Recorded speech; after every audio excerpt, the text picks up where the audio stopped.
want to save time to tell you two stories.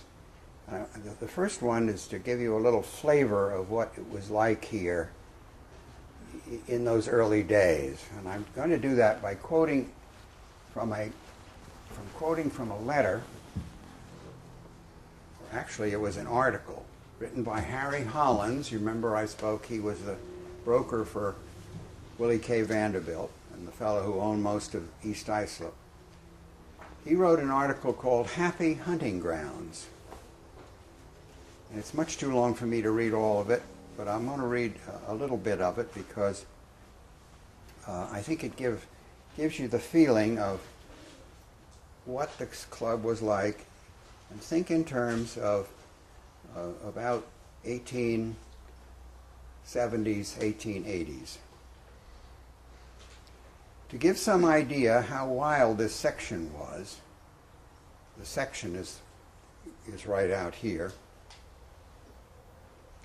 We had so many foxes destroying ducks and geese and other fowl that we systematically destroyed them. The rattlesnakes were so plentiful that one year 13 were killed, 2 of the largest near the old mill. Now, a quick aside, in this book, here it is here, they write down the number of animals that they were considered as vermin and did away with. And this book accounts for 29 rattlesnakes, 279 black snakes, and 26 puff adders. Wow. Now that was really news for me. But I never heard of a rattlesnake on Long Island, but they were here. So there are other things that were killed that were considered vermin, but I won't go into all of those.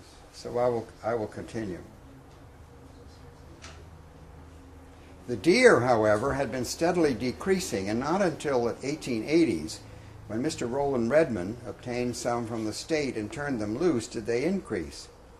Then they did so to such an extent that they became a nuisance to the farmers at Bohemia in the east of the Southside Club property. But their increase also greatly reduced the rattlesnakes. Today we hear of only one, today being about 1930 when he wrote this. When the club was formed in 1866, with Jones Rogers its first president, it was essentially a fishing club. We fished the main and east ponds and below the dam with Lem and Ike Murray and old Steve Murray. Seldom were the lower brook fished because the fish were smaller.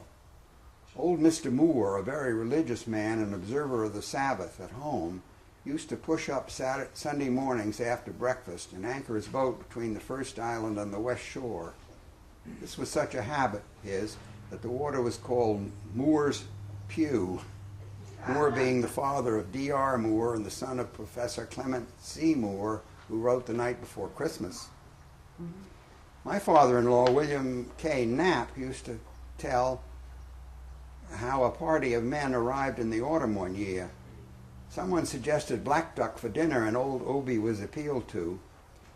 He sent for old Steve Murray with his long black hair and single-barrel gun.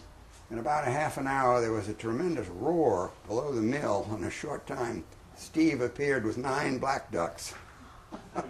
9 black ducks with one shot. I think Steve was the original shooting a duck anywhere and anyhow. Old Steve's house stood on the low ground east of the mill, and frequently the water backed up there. Only Indians and half-breeds could have survived the mosquitoes and malaria-this air, and how he made his small garden meet his needs. It was always a mystery to me. Lem and the Murrays were at the club long before Steve died and were expert at handling boats on the East Channel and the main pond, even in a gale of wind. Both were nice, self-respecting men. Lem is still alive and lives in Bay Shore, where I saw him a short time ago.